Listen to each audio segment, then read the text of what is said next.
Nah, dengan memegang Anies Baswedan, Surya Paloh sebenarnya memberitahu kepada partai-partai koalisi lainnya, "Hey, gue pegang kartu as nih." Surya Paloh juga nggak yakin Anies akan menang. Surya Paloh akan kuasai Anies lewat kebijakan-kebijakannya. Kalau potensinya Anies Baswedan itu kalah, ya dibuanglah cepat-cepat. Surya Paloh itu pintar, yang rugi besar sebenarnya adalah Anies Baswedan. Yang Anies nggak paham, dia sebenarnya hanyalah alat buat Nasdem. Benar bahwa dia hanyalah boneka saja dalam game besar ini yang hidupnya tergantung dari belas kasihan Nasdem sekarang. Pemilu yang lalu sampai dengan pemilihan gubernur saya pendukung. Tetapi kalau dengan pas Nasdem memilih Anies, Anies no. Anies no? Anies no. Bapak dukung siapa kalau bukan Anies? Ganjar yes. Oh, Pak Ganjar Pranowo? Iya betul. Ganjar Pranowo baru Bapak dukung? Oke gitu. Wah. Soalnya Anies itu apa, ya kita bisa lihat ya pre-recordnya. Ya pekerjaan-pekerjaannya dia, saya. Bapak tidak terlalu bersimpati dengan Pak Anies? Ya, dia Pak Anies tuh gubernur ayat ya. Apakah deklarasi capres itu akan menghalangi KPK untuk menghentikan atau melanjutkan proses itu? Nah, tentu deklarasi capres ini kan baru tahap awal. Belum tentu juga nanti dicalonkan ketika mulai pendaftaran. Saya pastikan proses penyelidikan akan terus berlanjut ya, sampai ditemukan suatu titik terang apakah itu perkara pidana. Kami lanjutkan dan kami tidak terpengaruh dengan deklarasi yang bersangkutan sebagai capres oleh salah satu parpol. Anies bakal diciduk KPK terkait kasus korupsi Formula E. Dan ini diduga membuat panik partai milik Pak Surya Paloh itu. Dan memang sepintas masuk akal. Kalau kemudian publik mencurigai buru-burunya Nasdem mencapreskan Anies adalah untuk membackup Anies jika saja benar Anies menjadi tersangka. Bahkan manuver beberapa hari terakhir Anies, termasuk menjadi anggota Ormas Kepemudaan, lalu juga mengundang banyak ormas lain ke rumah dinas. Kuat dugaan, ini adalah upaya Anies untuk memperkuat benteng pertahanan. Mungkin dikira kalau Anies benar bersalah, KPK takut dengan backupan itu. Dan apakah benar asumsi publik bahwa ini adalah langkah menyelamatkan Anies dari kasus korupsi Formula E? Jadi sebutan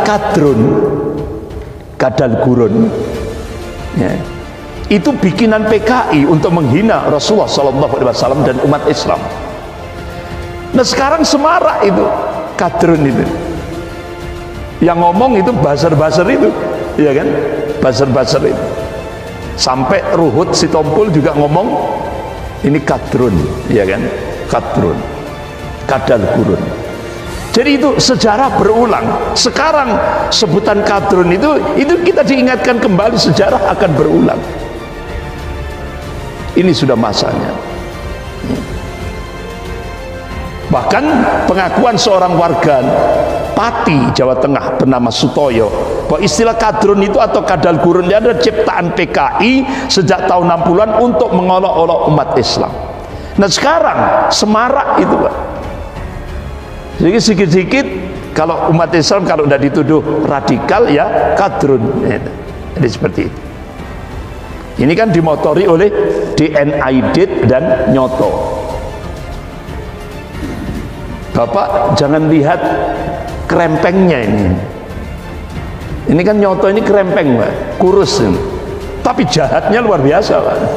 Jangan lihat postur tubuhnya yang krempeng, tapi jahatnya luar biasa. Ya kan, kadang-kadang kan, loh saya enggak punya pawaan, ya kan, tapi kejahatannya menggunakan kekuasaan waktu itu. Ini Nyoto ini DNAID. Apa hikmahnya?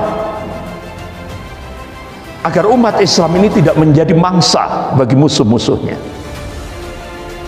Oleh karena itu, kenapa seringkali muncul kajian tentang fitnah akhir zaman, dimunculkan oleh para ustadz, para mubaligh tentang fitnah-fitnah akhir zaman. Karena Rasulullah sudah memberikan kabar. Nah, sikap kita, apa yang dikabarkan oleh Rasulullah, kita harus mensikapi dengan tasdiquhu fima akhbaro. Kita harus membenarkan apa yang dikabarkan oleh Rasulullah sallallahu alaihi wasallam. Allah tegaskan dalam surah An-Najm ayat 3 sampai 4 gitu. A'udzubillahi minasyaitonir rajim, wa may yantiqu 'anil hawa in huwa illa wahyun yuha. Jadi apa yang disampaikan oleh Rasulnya itu bukan ahwa, bukan hawa nafsu. Apa yang disampaikan oleh Rasulullah SAW itu wahyu yang diwahyukan oleh Allah kepada Rasulnya. Pasti terjadi, tidak bisa tidak. Ini. Karena ini nas, nas syar'i. Bapak-bapak, ibu-ibu yang dimuliakan Allah, Buya Hamka, Allah mayarham, beliau seorang ulama yang istiqomah. Sampai karena keistiqomahan beliau memegang prinsip, ketika beliau menolak ideologi nasakom, nasionalis agama komunis, resikonya berat. Beliau dijebloskan ke penjara tanpa prosedur hukum oleh Presiden Soekarno. Berapa tahun itu? 2 tahun 4 bulan kalau tidak salah, tanpa prosedur hukum. Tidak hanya dijebloskan penjara, Buya Hamka diseksa di dalam penjara.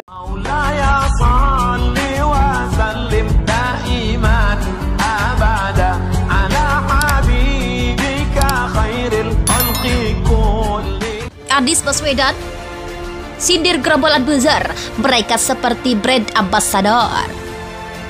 Gubernur DKI Jakarta Anies Baswedan menanggapi gerombolan buzzer yang kerap menyindir program-program pemerintah Provinsi DKI Jakarta, termasuk event internasional Formula E.